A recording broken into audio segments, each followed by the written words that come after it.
can you get your parrot or your sugar glider a friend? That is a very interesting question because the answer is yes and no. What does it depend on? And within that, I'm going to tell you some important factors about choosing that friend when you can do it and how that has affected what I want to get as far as a sugar glider goes. Hey guys, I'm Kaylin, the author of The Parrot Bliss Bond. I love this. She's like, get back in the picture. There you go. There you go. I love parrots. Parrots are my bliss. But my mission has been and is, that's my Indian ringneck. I hope this doesn't get loud. My mission is to help you reduce the need for rehoming, help you increase your bond by, oh my goodness, they're throwing me. So that you have a blissful bond. Now, I'm also, though, choosing to tell you all about my new sugar glider adventures, in which I have no sugar glider yet. I am still in the trying to line it up and doing some research phase, and I'm sharing some of what I am finding with you and relating it to parrots because I am a parrot person. So, right. This is Arabella, the umbrella that my fella brought home, and she's awesome. Now, can I get Arabella a friend? If I get a single sugar glider, can I get them a friend? The answer is yes and no. On the one hand, these are both very social species. Parrots being loud social species, sugar gliders being much quieter. These social species, it's kind of a shame. People don't really think of parrots as being a social species the way, fortunately, they think of sugar gliders as being social. And it's a shame because then sometimes people, or even veterinarians or someone like that, will be telling their clients or telling other people that a parrot can be by itself. It can be by itself, so can you, so can I. It doesn't mean that it is necessarily what is going to fulfill our social needs and keep us feeling like we belong, like we have a tribe or a flock, like we're happy. Ooh, good question. Hey, if you guys know, what you call a group of sugar gliders, maybe I've seen it, I don't know, but I don't know. A group of parrots, of course, is a flock. All right, so let's talk about what affects these things. Generally speaking, yes, you actually want for your parrot to have a friend or your sugar glider to have a friend. Now, with sugar gliders, adding more than one depends on age, and it also depends on gender and lineage. Interesting, right? In the parroting world, we don't really talk about lineage. And lineage would literally be ancestors. I'm laughing. She's gotten herself out of the video, but her crown pops up and down and up. Okay. When it comes to parrots, the deal is it depends on the species. And with about 400 species of parrots, depending on how they're classified, you really have to know your species. Now, I'm going to say that generally speaking, there are, off the top of my head, like 20 common species. A lovebird, a green-cheeked conure, a cockatiel, a cockatoo, a macaw. But for parrots, it depends on the species. Some of the species, like a budgie or a cockatiel, they tend to be really social so that you could put 2, 3, 4, if the cage is getting bigger and bigger, and that's true for both parrots that dance up and down and for sugar gliders. The more birds you have, the more space you need. You can generally put those birds together and, generally speaking, have no problems. So that's my Indian ringneck, in case you're wondering who you're hearing, and that's my kikes up in the palm tree, in case you're wondering who you're hearing. Okay. When you put parrots together, you really have to watch them and make sure they're okay. Now, here's an interesting thing. For parrots and sugar gliders, when they're babies, putting them together, as far as I understand with sugar gliders, certainly with parrots, is a lot easier. When they're babies and you put parrots together, you could put different species together, And their natural behavior is to like come together to keep each other warm, to keep each other safe, so they tend to bond. Sugar gliders, from what I understand, tend to be the same way. I like to talk to you guys from experience, so it's easy for me to talk parrots. Sugar gliders, I'm having to talk to you from what I'm learning. We'll see what my experience is if I ever line up some sugar gliders. Right now, the one I was supposed to get tomorrow isn't happening. Anyway, so I hope you guys can hear me. So, when parrots or sugar gliders are older, then you have to watch. Like the minute they're an adult kind of thing, or an older teenager for parrots, since parrots live longer. And parrots mature at different ages because the different species have different lifespans. I'm laughing at her. Sugar gliders, they mature from my research at about a year, year and a half. And so there's no variation there, right? We're talking about one species of sugar gliders, even though I think I remember that there's 3, but the one that tends to be the pet sugar glider. So when that sugar glider is a year, or when the parrot is a teenager or an adult, then they might need to be introduced and socialized. And what I mean by that is, just like you and I, like I could get a new neighbor, and I am getting a new neighbor. Hopefully I get a great new neighbor, but in their house, that's fine. I don't want them moving into my bedroom. That's not going to make me happy. The same is true for parrots and a sugar glider.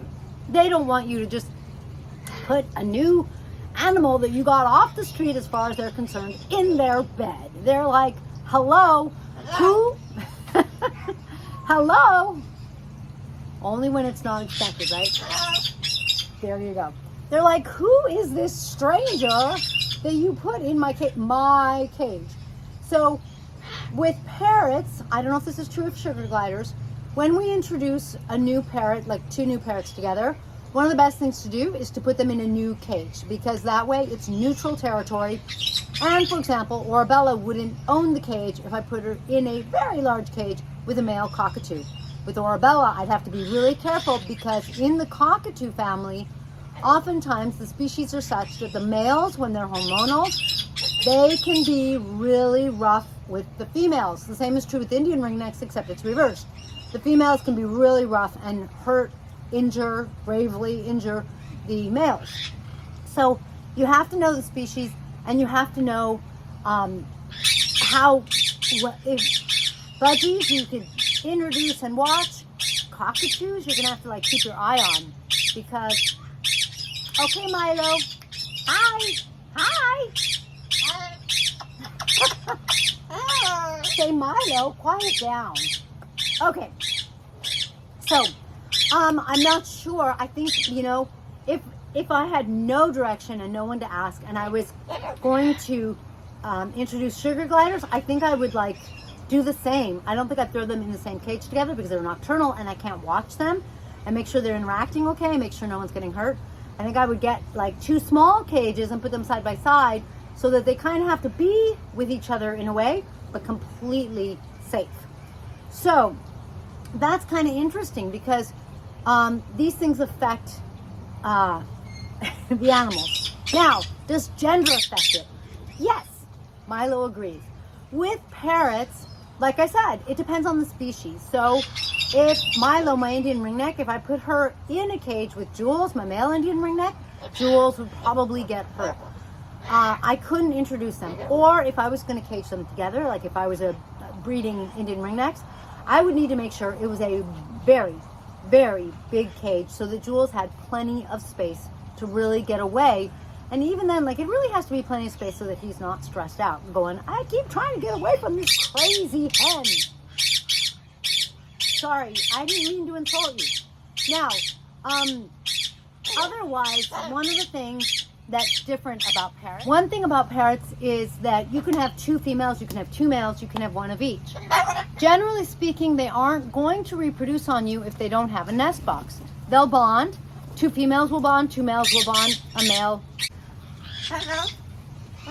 Now with sugar gliders, one of the problems is that If you have a male and a female and the male's not neutered, you are likely to end up either with babies, or if their lineages aren't correct. I was doing my research because I thought I'd want to breed and have like maybe a little family. With sugar gliders, if you have a male and a female, of course, you're going to run the risk that they're going to breed. And if their lineages don't match, which means if they're two related somewhere in their parents, grandparents, I don't know like how far they check, like I just understand that that's something that they look at. Then what can happen is you can have inbreeding. And according to my research, I don't know how true this is or isn't, but according to my research, when they do have some inbreeding, like if there's something wrong with the joey, that's the name of the babies, then the mothers will sometimes like kill them, eat them, or they'll be born with birth defects.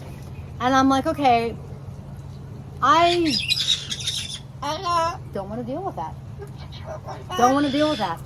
Also, they're like, or let's say that's not a problem, and you have two pairs that really are compatible, and they're babies, and the mother, for whatever reason, abandons the baby. Then you're stuck feeding it. And I'm like, I don't wanna. Why don't I wanna? Because, hello. Because, come here, step up so you're in the video. You're supposed to be in the video. I'm like, okay, I know how to feed baby parrots. I feed baby parrots. That's not a problem.